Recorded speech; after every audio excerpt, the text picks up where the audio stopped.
నిన్న మనం మాట్లాడుకుంది రఘురామకృష్ణరాజు వేసిన పిటిషన్లనేమో అనుకున్నా నేను. కాకపోతే అది పొరపాటైంది.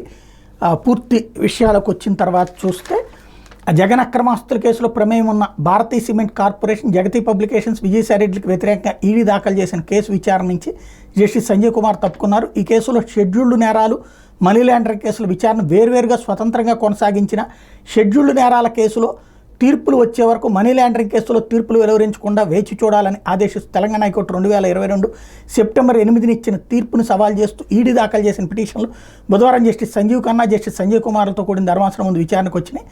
ఈ కేసులు విచారణకి ప్రారంభంగా జస్టిస్ సంజీవ్ ఖన్నా స్పందిస్తూ ఈ కేసును జస్టిస్ సంజయ్ కుమార్ సభ్యుడిగా లేని ధర్మాసనం ముందు సెప్టెంబర్ 2వ తేదీతో మొదలయ్యే వారంలో లిస్టు చేయాలని చెప్పి ఆదేశించారు.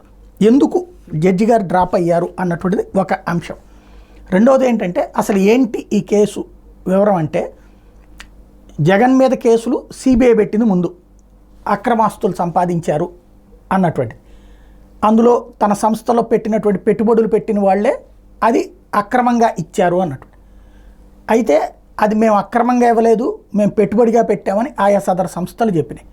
ఇప్పుడు ఇందులో కీ పాయింట్ ఏంటంటే, జగన్కి సంబంధించి ఆ కేసులకి సంబంధించి సిబిఐ పెట్టిన కేసుల ఆధారంగా ఈడీ ఆ తర్వాత కేసులు పెట్టింది. అందుకని 16 నెలల జైల్లో ఉండాల్సి వచ్చింది జగన్మోహన్ రెడ్డి.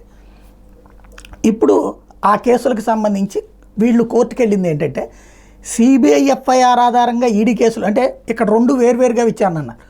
ఈడీ కేసుల్లో శిక్షలు పడతాయి, అది పెనాల్టీలు కావచ్చు లేకపోతే జైలు శిక్షలు కావచ్చు.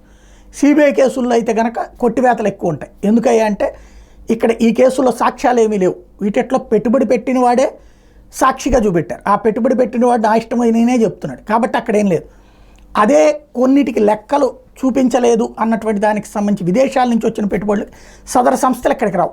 కాబట్టి ఆ సంస్థలకు సంబంధించినటువంటి కాన్సెప్ట్ని హైలైట్ చేస్తూ జగన్ మీదన అరెస్ట్ జైల్లో పెట్టడానికి అవకాశం ఉంటుంది, లేదా పెనాల్టీలు వేయడానికి అవకాశం ఉంటుంది ఈడీ కేసులు. కాబట్టి ముందు ఈడీ కేసులు విచారణ జరగాలన్నటువంటి ప్రయత్నం జరిగింది. అలా కాకుండా సిబిఐ కేసులు జడ్జిమెంట్ వచ్చాకనే, రెండు సైమల్టేనియస్గా విచారించిన సిబిఐ కేసులు జడ్జిమెంట్ వచ్చాకే ఈడీ కేసులకు జడ్జిమెంట్ ఇవ్వాలి అన్నటువంటిది అప్పట్లో వీళ్ళు వేసిన పిటిషను.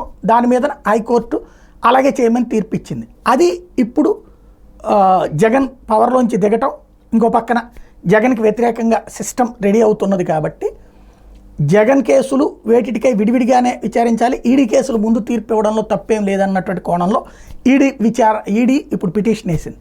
అంటే జగన్ని జైలుకి పంపించేటటువంటి కాన్సెప్ట్కి సంబంధించి ఈ సందర్భంలో జడ్జి గారు వైదొలగడం అన్నటువంటిది కీలకమైనటువంటి పరిణామం. వాట్ నెక్స్ట్ ఏం జరుగుతుందో చూడాలి.